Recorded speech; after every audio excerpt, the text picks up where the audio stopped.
Step number one, we're going to go over the numbers, which you will be shocked to know have increased dramatically.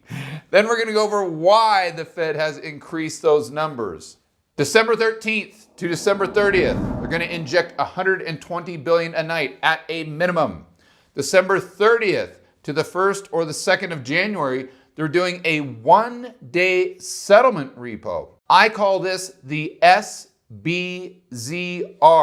which is the Special Bonus Zoltan Repo.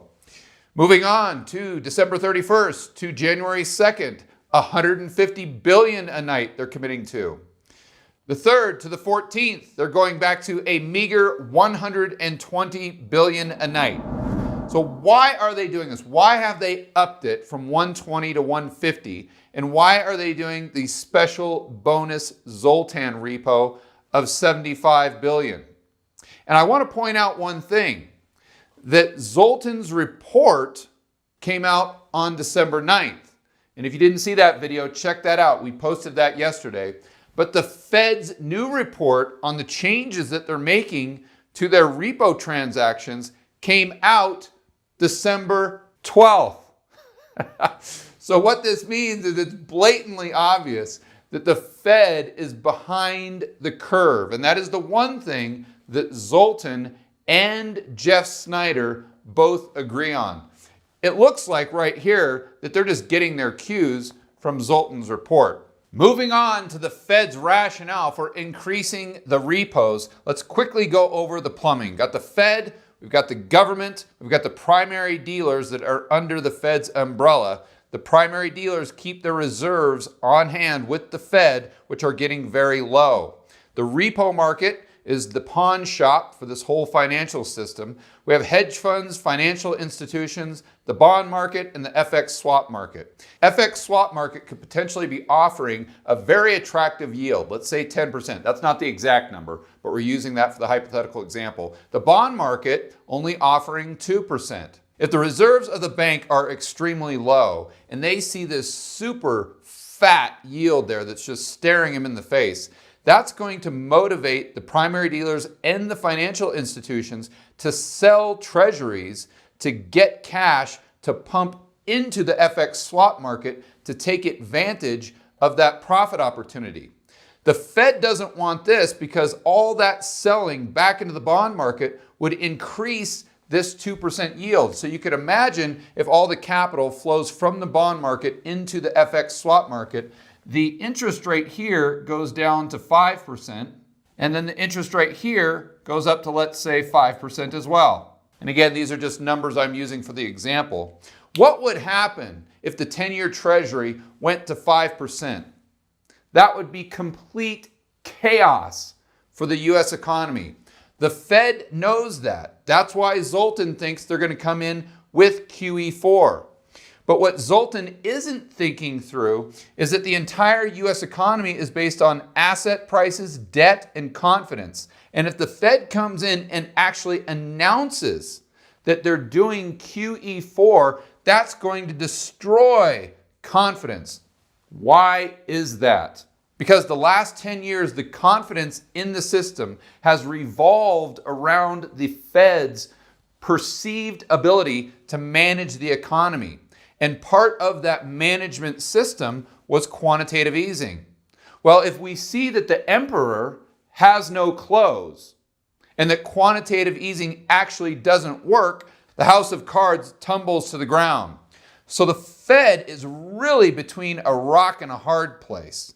The only thing they can do is inject massive amounts of liquidity into the repo market, even more than they were before. The $75 billion, taking the 120 up to $150 billion a night, in hopes that the financial institutions and everyone that wants to take advantage of this attractive yield in the FX swap market, instead of selling treasuries to get the cash to do that, they'll borrow the Fed's money that they've injected into the repo market.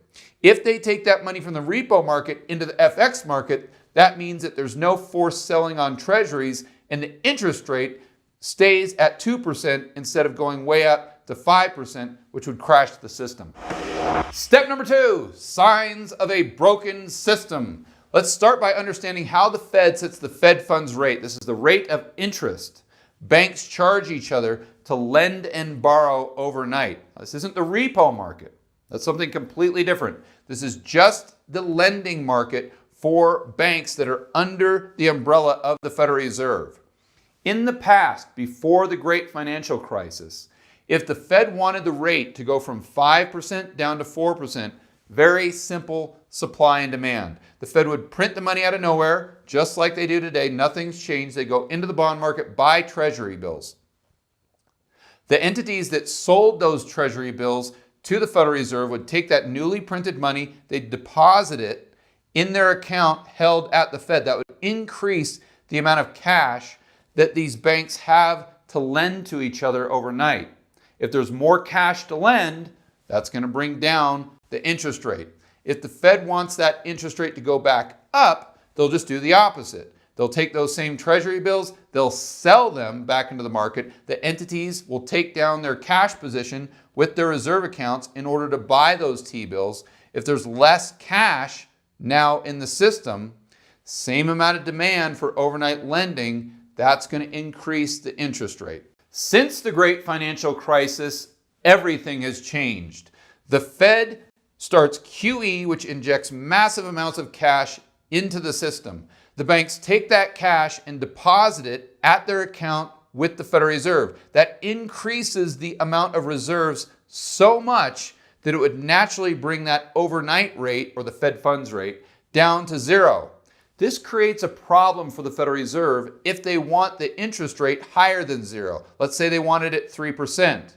So the Fed's solution that they came up with is IOR, interest on reserves. Basically, what the Fed does is they go to the banks and say, listen, guys, if you keep your money with us overnight, we'll pay you 3%. The banks say, oh, okay, that sounds good, risk-free money, I'll take it.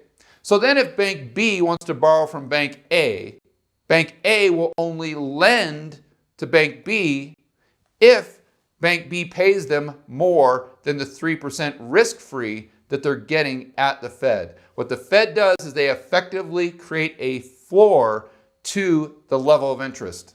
This completely eliminates the old school system that the Fed used prior to the Great Financial Crisis. Or so we thought.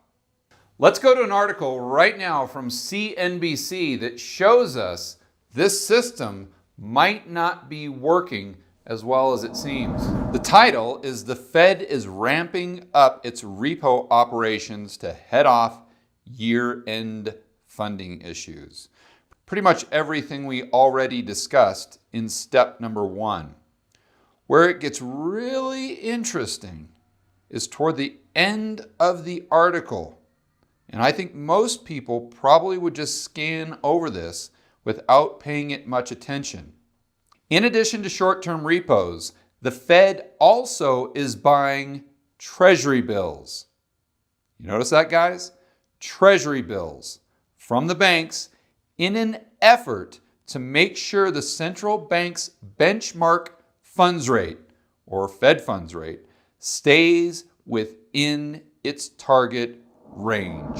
Did you get that, guys? The Fed had to go back to managing the Fed funds rate the way they did before the Great Financial Crisis, and they're still managing that Fed funds rate with all this quantitative easing and interest on reserves.